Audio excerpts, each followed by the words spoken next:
Group C 3 দাগের প্রশ্ন। নিম্নলিখিত প্রশ্নগুলি সংক্ষিপ্ত উত্তর দাও। এক একটা বল ও ঘনত্বের মাত্রিক সংকেত নির্ণয় করো। আমরা জানি বল সমান ভর গুণিত ত্বরণ। ভরের মাত্রা কি এম, আর ত্বরণের মাত্রা কি এল টি⁻²। তাই একসাথে লিখলে কী হবে এম এল টি⁻², অর্থাৎ বলের মাত্রা হচ্ছে এম এল টি⁻²। আর ঘনত্বের মাত্রা দেখো, ঘনত্ব সমান আমরা কি জানি ভর বাই আয়তন। সমান থেকে লিখব ভরের মাত্রা এম আর আয়তনের মাত্রা এল কিউব। তাই লিখেছি এম এল টি⁻³ এক্ষেত্রে তোমরা খেয়াল রাখবে মাত্রা লেখার সময় থার্ড ব্র্যাকেট ইউজ করবে। কোশ্চেন নম্বর 2, একটি স্টপওয়াচের চক্রাকার ডায়ালে 120 ঘর আছে, ঘড়িটির লঘিষ্ঠ ধ্রুবক কত? প্রশ্ন অনুযায়ী 120টি ঘরের মান হচ্ছে 60 সেকেন্ড, তাহলে একটি ঘরের মান কত 60/120 সেকেন্ড সমান দিয়ে 0.5 সেকেন্ড। অতএব ঘড়িটির লঘিষ্ঠ ধ্রুবক সমান কত 0.5 সেকেন্ড। এর সাথে একটা অথবা আছে 1.5 গ্রাম পার সিসি ঘনত্বের 100 সিসি চিনির দ্রবণে আরও 100 সিসি জল মেশানো হলে মিশ্রণটির ঘনত্ব কত হবে? না, প্রশ্ন অনুযায়ী প্রদত্ত দ্রবণের ঘনত্ব কত 1.5 গ্রাম পার সিসি এবং আয়তন হচ্ছে 100 সিসি। অতএব দ্রবণের ভর কত সমান দিয়ে আয়তন গুণিত ঘনত্ব সমান দিয়ে কত লিখব 100 গুণিত 1.5 গ্রাম সমান দিয়ে 150 গ্রাম। দ্রবণে আরও 100 সিসি জল মেশালে নতুন দ্রবণের আয়তন কত হচ্ছে 100 + 100 সমান 200 সিসি। নতুন দ্রবণের ভর কত হবে না 150 গুণিত 100 সমান দিয়ে 250 গ্রাম। অতএব নতুন দ্রবণের ঘনত্ব কত ভর বাই আয়তন সমান দিয়ে কত লিখব 250/200 সমান দিয়ে 1.25 গ্রাম পার সিসি। কোশ্চেন নম্বর 3, 50 গ্রাম ভরের কোনো বস্তুর ওপর 2 নিউটন বল প্রযুক্ত হলে ত্বরণ কত হবে? এম সমান কত দেওয়া আছে 50 গ্রাম, কেজিতে কনভার্ট করলে কত হবে 50/1000 সমান দিয়ে কাটাকুটি করে 1/20 কেজি হবে। এখন এফ এর মান অর্থাৎ বলের মানটা কত দিচ্ছে 2 নিউটন।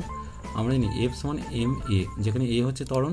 অতএব এ সমান কত হবে F/m। তাই লিখেছি 2/120 সমান দিয়ে কত হচ্ছে 20টা 2 এর সাথে গুণ হবে, তাই পেলাম কত 40 মিটার পার সেকেন্ড স্কোয়ার। অতএব বস্তুতে উৎপন্ন ত্বরণ কত 40 মিটার পার সেকেন্ড স্কোয়ার। এর সাথে একটা অথবা আছে গতি সম্পর্কিত আলোচনায় লব্ধির ধারণার গুরুত্ব কী? গতিবিদ্যার আলোচনায় লব্ধি বলের ধারণা বিশেষ গুরুত্বপূর্ণ। লব্ধি বলের মান 0 হলে বস্তু বা কণা স্থির অবস্থায় বা সমবেগে গতিশীল হয়, একে সাম্যাবস্থা বলে। অন্যদিকে লব্ধি অশূন্য হলে বস্তু ত্বরণ লাভ করে। সুতরাং কার্যকর বল ও লব্ধি বলের ধারণা বস্তুত সমতুল্য। নিউটনের প্রথম সূত্রে উল্লিখিত বল বলতে প্রকৃতপক্ষে এই লব্ধি বা কার্যকর বলকেই বোঝানো হয়েছে। কোশ্চেন নম্বর IV, কখন কোনো বস্তু কণার ত্বরণ ও বেগের অভিমুখ বিপরীত হয়? এর সাথে আরেকটা কোশ্চেন আছে নিউটনের প্রথম গতিসূত্রের অপর নাম কি? যখন কোনো বস্তুকে ওপর দিকে ছোঁড়া হয় তখন বস্তুর বেগ ওপরের দিকে ক্রিয়াশীল হয়, যা অভিকর্ষিত ত্বরণের বিপরীতমুখী হয়। এর সাথে যে কোশ্চেনটা ছিল নিউটনের প্রথম সূত্রের অপর নাম কি, উত্তরটা হবে জার্ডের সূত্র। কোশ্চেন নম্বর V, বৃত্তীয় গতি ও ঘূর্ণন গতির মধ্যে পার্থক্য লেখো। বৃত্তীয় গতি, ঘূর্ণন গতি। বৃত্তীয় গতি সামতলিক বা দ্বিমাত্রিক, আর ঘূর্ণন গতি সর্বদাই ত্রিমাত্রিক। বৃত্তীয় গতির ক্ষেত্রে গতিশীল বস্তুকে বিন্দু সদৃশ্য বিবেচনা করা হয়, আর ঘূর্ণন গতির ক্ষেত্রে ঘূর্ণন বিস্তৃত বস্তুর বৈশিষ্ট্য। গতিশীল বস্তুকে কখনোই এক্ষেত্রে বিন্দু সদৃশ্য বলে ভাবা যায় না।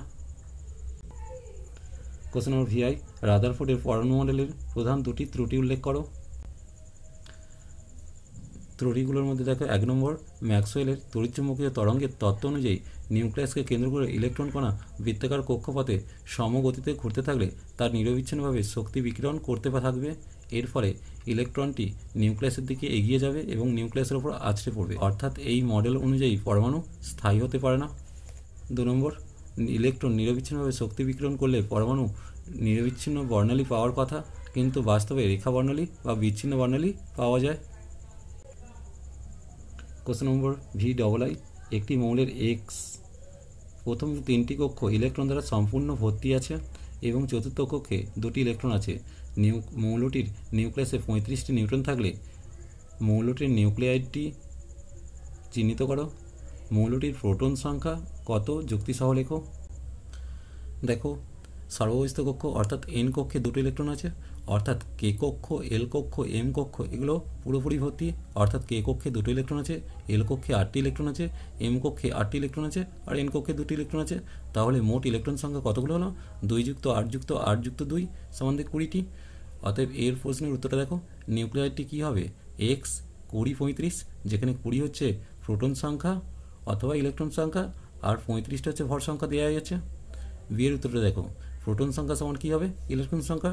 সেক্ষেত্রে মানটা কত আসলো? 20।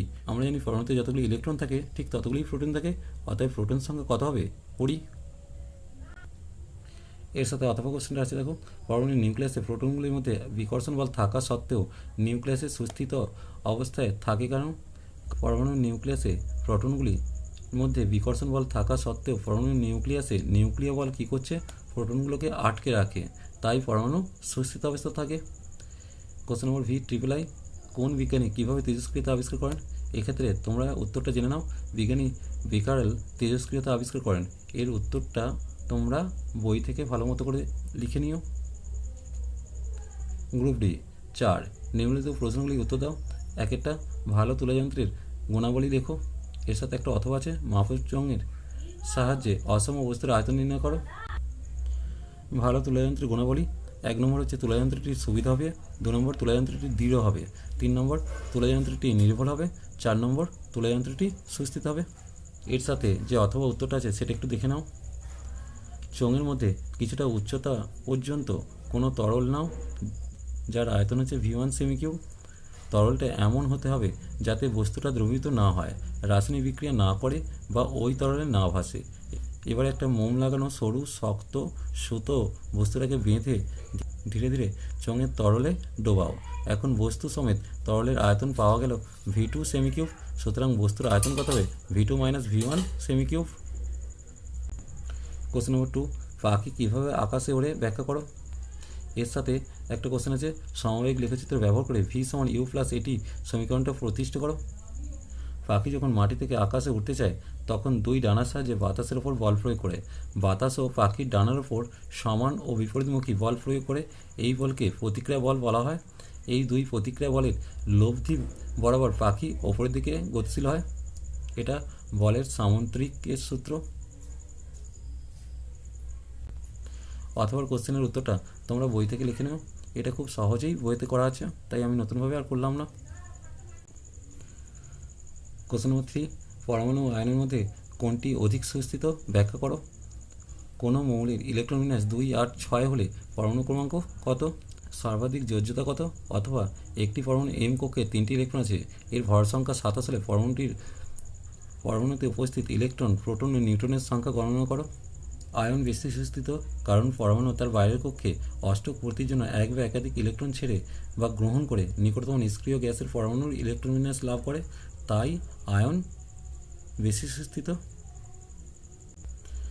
পরমাণুর কে কক্ষে 2টি ইলেকট্রন, এল কক্ষে 8টি ইলেকট্রন, এম কক্ষে 6টি ইলেকট্রন আছে, তাই পরমাণু ক্রমাঙ্ক কত হবে? 2 + 8 + 6 = 16। এবং সর্বাধিক যোজ্যতা কত হবে? 8 - 6 = 2। যে না, এর সাথে যে অথবা কোশ্চেনটি ছিল তার উত্তরটা দেখো, একটি পরমাণুর এম কক্ষে 3টি ইলেকট্রন আছে এবং ভর সংখ্যা 27। তাহলে কী কী বের করতে বলেছে? ইলেকট্রন সংখ্যা, প্রোটন সংখ্যা এবং নিউট্রন সংখ্যা বের করতে বলেছে। তাই এক্ষেত্রে তোমরা দেখো, এম কক্ষে যখন 3টি ইলেকট্রন হবে তার কে কক্ষে কটা থাকবে? 2টো, এল কক্ষে 8টা আর এম কক্ষে 3টা বলা হয়েছে। তাহলে প্রোটন কতগুলো হবে? না, প্রোটন সংখ্যাটাই ইলেকট্রন সংখ্যার সমান হবে, তাই ইলেকট্রন সংখ্যাটা কত হচ্ছে? 2 + 8 + 3 = 13টি। অতএব প্রোটন সংখ্যা হচ্ছে 13টি, ইলেকট্রন সংখ্যা হচ্ছে 13টি। আর নিউট্রন সংখ্যা কত হবে? না, ভর সংখ্যা থেকে প্রোটন সংখ্যাটা বাদ দেবো, তাই কত হবে? 14। অর্থাৎ 27 থেকে 13 বাদ দিলে 14 পাচ্ছি, তাই নিউট্রন সংখ্যা কত হলো? 14। আজ এই পর্যন্তই। নেক্সট ভিডিও নিয়ে খুব তাড়াতাড়ি আসছি। ততক্ষণ পর্যন্ত তোমরা ভালো থেকো।